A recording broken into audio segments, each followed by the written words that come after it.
The little railway engines were busy working on their little railroad.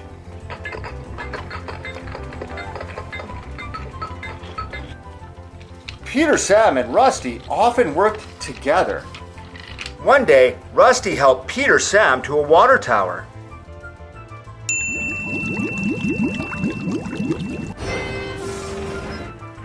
Peter, Sam felt much better after his long drink. But the troublesome trucks were bored. Let's break away. Their loads were heavy. And their couplings were weak. One snapped.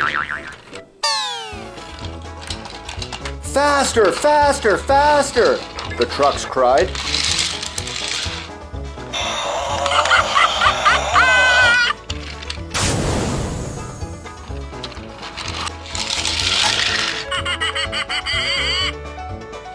Soon, the trucks came to the old iron bridge. And as they started to cross the ravine, then there was trouble.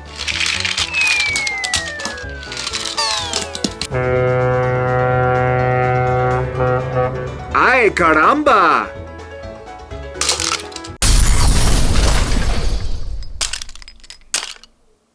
Soon, Peter Sam arrived at the scene of the accident. His driver sighed.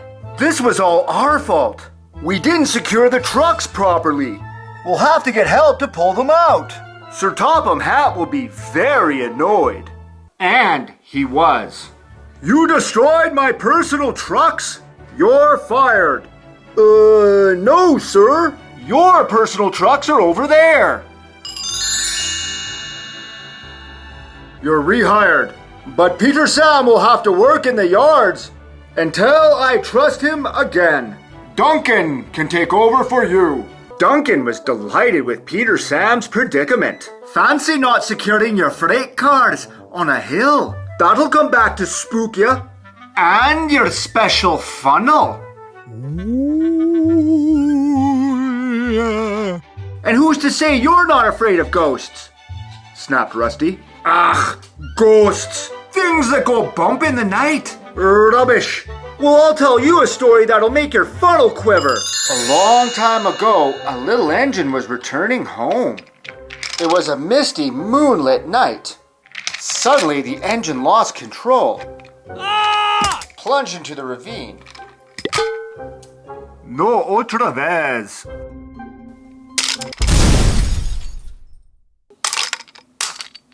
He was never heard from again. But many a workman will tell you that when the moon is full, they have seen a little engine trying to get home. His light shining in the distance.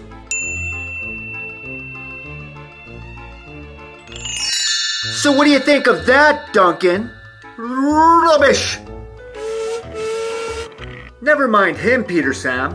He'd be frightened if he really saw a ghost. This gave Peter Sam's driver an idea. Let's play a trick on Duncan.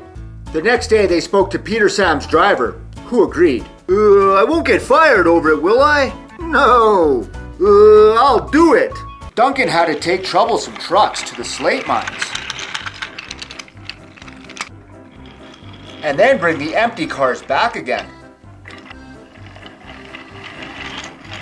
Duncan's driver decided as part of the plan to cross the old iron bridge.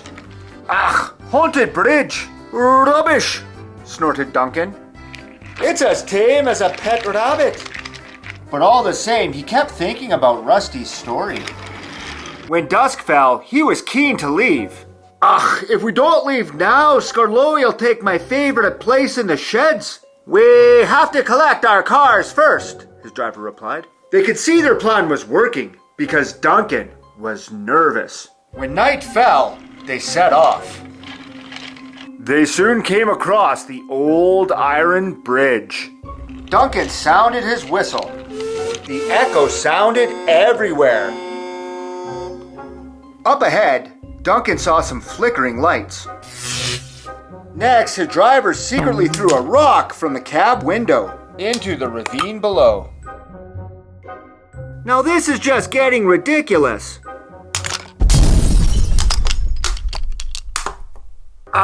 It's the ghost! No, it's not, Duncan. We were just fooling you. Then what's that? Ghost train! Get me out of here! Ah!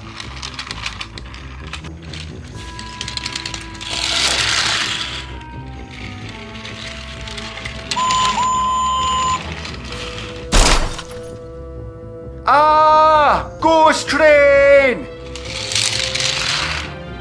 Ah!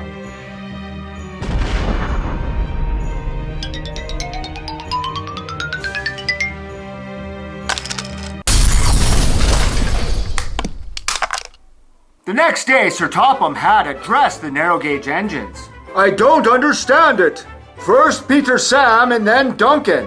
What's going on this railway? Sorry, Sir Topham Hatt. It was meant to be a joke. You knew about this? Yes, sir. You're fired. Oh, man.